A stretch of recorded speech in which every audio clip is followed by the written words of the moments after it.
Now, Business Leadership South Africa says the failure of the government of national unity to resolve its differences over the budget is disappointing and negative for business sentiment. Yesterday, Finance Minister Enoch Godongwana postponed the tabling of the budget after cabinet ministers failed to reach an agreement about various funding mechanisms and a proposed 2 percentage point VAT increase. National Treasury says the tabling of the budget has been postponed to the 12th of March to allow Cabinet time for further deliberations. For more on this, we are joined by Business Leadership South Africa CEO Busisiwe Mavuso. So good to have you. Thanks so much for joining us this morning. Good morning, Leanne, and thank you very much for the invitation. I mean, this is unprecedented, and we know this, and we keep on emphasizing, that this has never happened in the democratic South Africa before. What is your reaction to all of this? It's definitely unprecedented, but to be honest, Leanne, so is the GNU.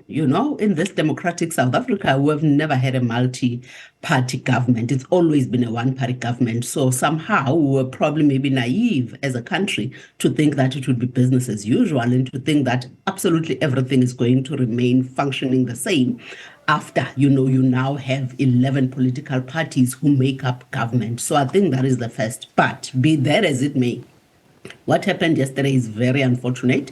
It is hugely embarrassing, and surely the spectacle could have been avoided. Our disappointment really as the business community stems from government's inability and failure to resolve their differences in time. Their inability and failure to ensure that the institutional processes and systems function as they should. Because I'm sure they knew a long time ago that on the 19th of February, they were going to have to deliver the budget.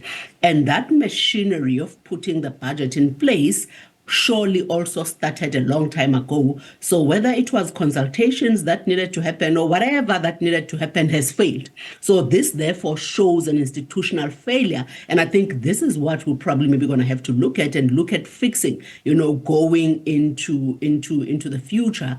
And it's unfortunate because we have spent the last 4 years, Leanne, trying to restore confidence in a number of ways, from embarking in the massive structural reform agenda, to improving our tax collections, to restoring SARS, to holding the line on monetary policy, to the fiscal consolidation path that we have stayed on, to prioritizing the debt reduction and being prudent on our spending. So we cannot now undermine the fragile trust that global investors have regained in us. And I think that is actually quite unfortunate. And that's the reality, is that it's the image that we are putting out to the rest of the world. And whether we like it or not, when it comes to business, people want stability. Countries want to invest in a country that looks stable. And that's one thing that we've seen with the budget over the years. No matter what has happened, there's been stability. It's been delivered. It's been spoken about in a confident manner. It seems that Treasury is always knowing what they want and how they want to do it. But this has thrown a little bit of a scramble into the mix now, if one can put it that way, where the world is watching and thinking, hang on, what's going on there? I mean, this is something that's a little bit worrying.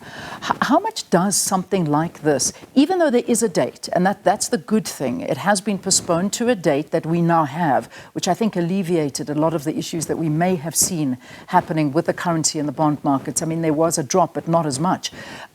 How much, though, has this perhaps dented our image on the global playing field?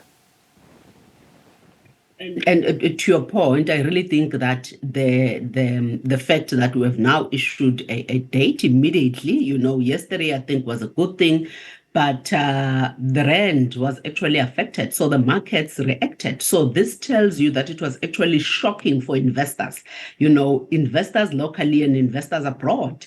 And I think that confidence thing then becomes, important. And it was shocking because I think you've raised something very important as well, to say that the country's stability, because then what you want to show to the world, is that South Africa works as it should.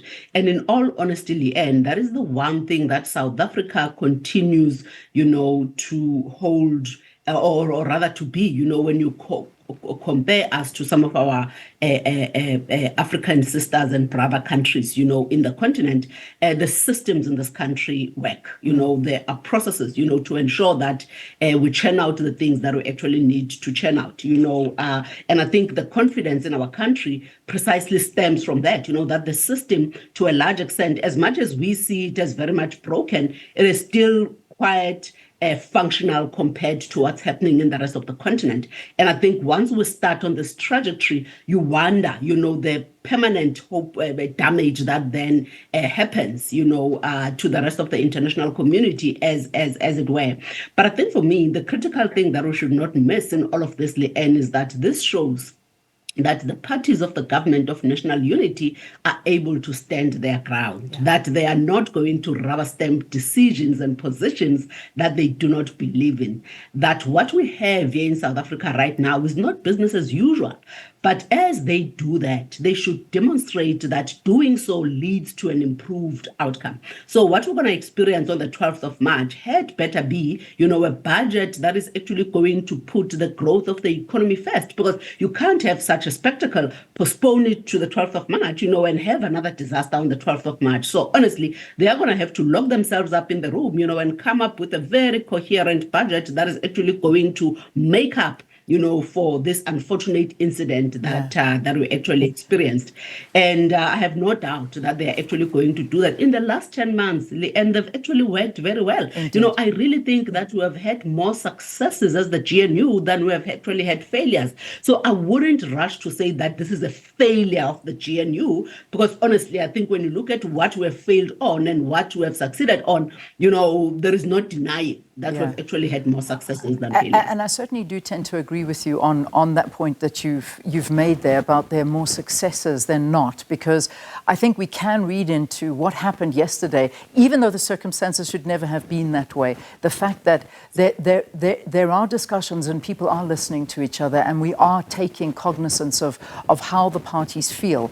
But having said that, I want to get to the sticking point with you, because the sticking point, even though the minister and everybody's saying there is more sticking points than just the 2 percentage point VAT increase, I'm not sure what else is, because we've read the speech and I'm not sure if there is too much more. But that VAT, we've been speaking about the poorest of the poor and how it affects the day-to-day living of everybody, and that, as the DA puts it, would have crippled the economy. I'm not sure if you share those sentiments, and particularly for business.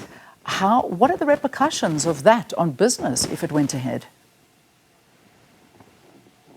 Yeah, so the repercussions of it, I think, more than business, I think for an average South African, if you're sitting in a country with 42% unemployment, and in terms of the expanded definition, you have more people that are unemployed than those that are employed in all the provinces except Gauteng in the Western Cape. You have poverty levels of more than 50%.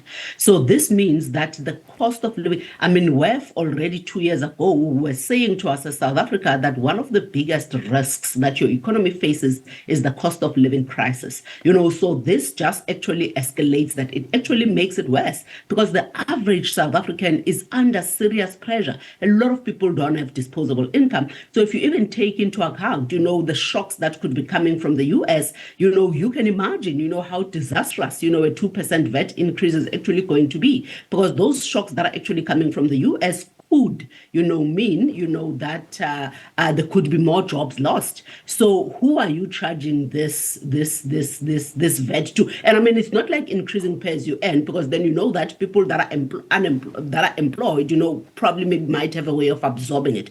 Now, this is for people who actually don't have any source of income, people who are struggling on a day-to-day basis to actually make ends meet. That is who a VAT increase, mainly affects, So it really isn't positive, and I really think that it wouldn't have gone down well. Does that mean we should go out and borrow?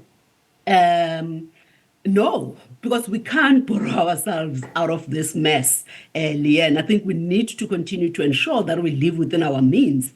So it really puts Treasury in a difficult position to say then, where does the additional source of revenue come from? How do we balance the books? How do we ensure, that our revenues, are sufficient to actually cater for the spending, And I really don't wish to be in National Treasury or in Enoch's shoes right now, because it's got an impossible task, really. Busisiwe, I've got to wrap this because I've got less than a minute, but we have got the world watching us right now. And we don't only have them watching us, we've got foreign ministers that are sitting in this country as we speak right now, and they're about to go into big meetings for the G20. We then have the finance ministers and the heads of reserve banks or whatever the country, in the country they call their heads, joining us next week for another meeting.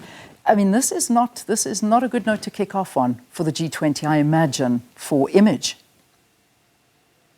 It's not, but I really think it's about how we position it. Remember, we started this year on a very strong, start, with a very bold ambition of 3% economic growth, which is absolutely attainable. We have so many positives that we can actually showcase. We can actually argue that this is democracy in progress. This is independence in progress. This is objectivity of other political parties in progress. It doesn't take away the fact that we had a very good showing in Davos. The fact that we have achieved so much in the country, since the GNU, the fact that we have turned the corner on energy security, the fact that we are fixing, transport logistics, the fact that we are doing so much more, the visa backlog has actually been eradicated, and. So I really think that there is a way of putting a positive spin on it. If any of those ministers come from coalition government countries, then they know, that things like this actually happen. And to your point, the fact that we already have a date on when we're going to deliver our budget is a positive. So life goes on. Indeed. Well, there we go.